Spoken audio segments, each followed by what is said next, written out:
Teka-teki motif pembunuhan anggota Paskibra di Mandailing, Natal, Sumatera Utara mulai terungkap.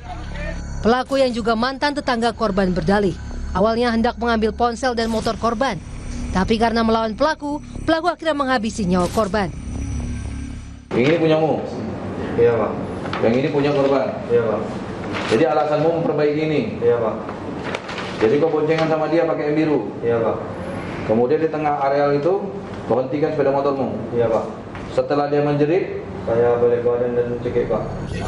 Dari hasil penyelidikan polisi, pelaku memang sudah berencana mengambil harta korban karena terlilit utang. Ia mengintai korban di tempat sepi usai melaksanakan latihan pengibaran bendera. Tersangka menjalankan aksinya dengan berpura-pura minta diantar korban untuk mengambil motor tersangka yang rusak. Namun, dalam perjalanan, korban dianiaya hingga tewas. Untuk mengecoh warga, tersangka sempat berpura-pura ikut mencari korban, kemudian melarikan diri. Kecurigaan kemudian mengarah kepada tersangka setelah salah satu warga setempat melihat tersangka mengendarai motor korban. Dari hasil otopsi, korban meninggal akibat trauma benda tumpul. korban mati lemas karena terhalang masuknya udara ke pernapasan dan trauma benda tumpul, yaitu tersangka merasa terdesak tunggakan cicilan handphone tersangka, ingin memiliki barang milik korban untuk membayar cicilan handphone, sehingga saat korban melawan tersangka panik kemudian membunuh korban. Kini tersangka mendekam di sel tahanan Polres Mandailing, Natal untuk pemeriksaan lanjutan. Pelaku dijerat pasal berlapis, mulai dari pasal pencurian berencana, pembunuhan, hingga pembunuhan anak di bawah umur dengan ancaman 20 tahun penjara. Hairul Bazar, Kompas TV, Mandailing, Natal, Sumatera Utara.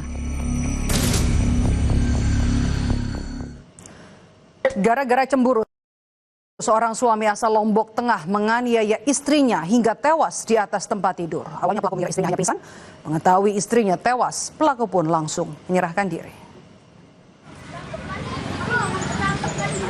Gara-gara cemburu buta dan menuding istrinya selingkuh, Fahrudin Az-Zahidi, warga Praia Lombok Tengah, gelap mata dan menganiaya sang istri, Baik Miranda Puspa Pertiwi.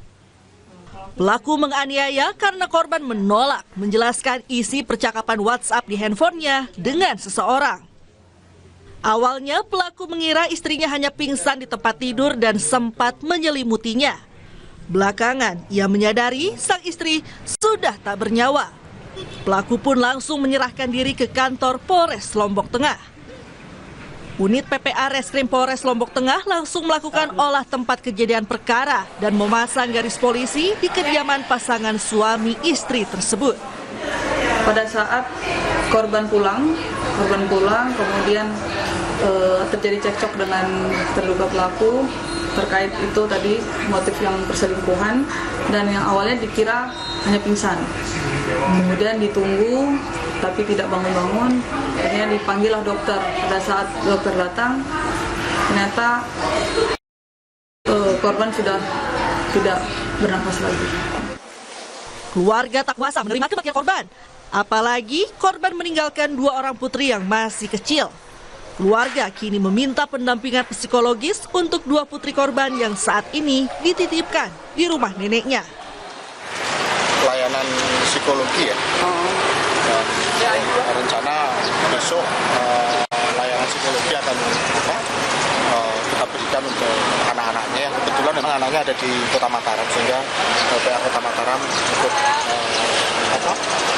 bertanggung jawab lah kemudian pemberian psikologi dari anak. Ada berapa anaknya, Pak? Ada 2. Untuk kelengkapan penyidikan, jenazah korban diotopsi di Rumah Sakit Bayangkara Polda NTB dan langsung dimakamkan oleh keluarga.